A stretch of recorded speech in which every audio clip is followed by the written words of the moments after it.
अस्सलामु अलैकुम वरहमतुल्लाहि वबरकातुहू नहमदुहु व नुसल्ली अला रसूलिल करीम अम्मा बादु फ़अऊज़ु बिल्लाहि स्समील अलीम मिनश शैतानिर रजीम बिस्मिल्लाहिर रहमानिर रहीम। आज आपके सामने वो हदीस बयान करेंगे कि वो मुसलमान है तो मुसलमान, लेकिन मौत उसको मरेगा तो यहूदी होकर मरेगा या ईसाई होकर मरेगा। और उसको बयान करने से पहले एक हदीस है और सिलसिला सहिया की अहदीस है और हदीस नंबर है 992।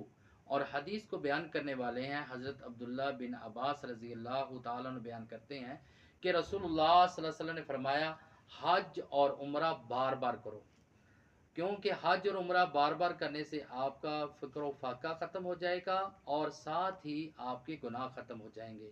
और फिर रसूलुल्लाह सल्लल्लाहु अलैहि वसल्लम ने इस हदीस में मिसाल दी है कि जिस तरह भट्ठी जो है वो गर्म भट्ठी जिस तरह लोहे से मैल कुचैल को उतार देती है, इसी तरह बार बार हज और उम्रा करने से इंसान के गुनाह माफ़ हो जाते हैं।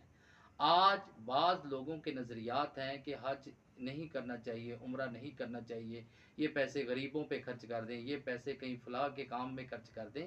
हालाँकि उन वहाँ पे भी खर्च करने चाहिए, लेकिन इस आड़ में कि यहाँ पे नहीं करें, वहाँ पे करें। हालाँकि रसूलुल्लाह सल्लल्लाहु अलैहि वसल्लम की हदीस है, हज तो साहिब इंसान इस्तात इंसान पर ज़िंदगी में एक मर्तबा फ़र्ज़ है। जैसे रसूलुल्लाह सल्लल्लाहु अलैहि वसल्लम की हदीस है कि इंसान 3 वजूहात की वजह से अगर हज नहीं करता तो उस पे कोई गुनाह नहीं है। पहली वजह ये है कि उसके पास दौलत नहीं है। दूसरी वजह ये है कि वो बीमार है, फिज़िकली तौर पे फिट नहीं है, तंदुरुस्त नहीं है, माज़ूर है। और तीसरी वजह ये है कि हुक्म का वक़्त का हुक्मरान बादशाह ज़ालिम है, वो रोकता है, जाने नहीं देता। अगर ये 3 वजूहात में से कोई एक वजह भी है तो इंसान पे कोई गुनाह नहीं। अगर इंसान के पास दौलत भी मौजूद है और उसके साथ इंसान जो है और बीमार भी नहीं है, फिज़िकली तौर पे फिट है, तंदुरुस्त है, और तीसरे नंबर पे बादशाह भी नहीं रोकता, तो रसूलुल्लाह सल्लल्लाहु अलैहि वसल्लम ने फरमाया वो यहूदी होकर मरेगा या ईसाई होकर मरेगा।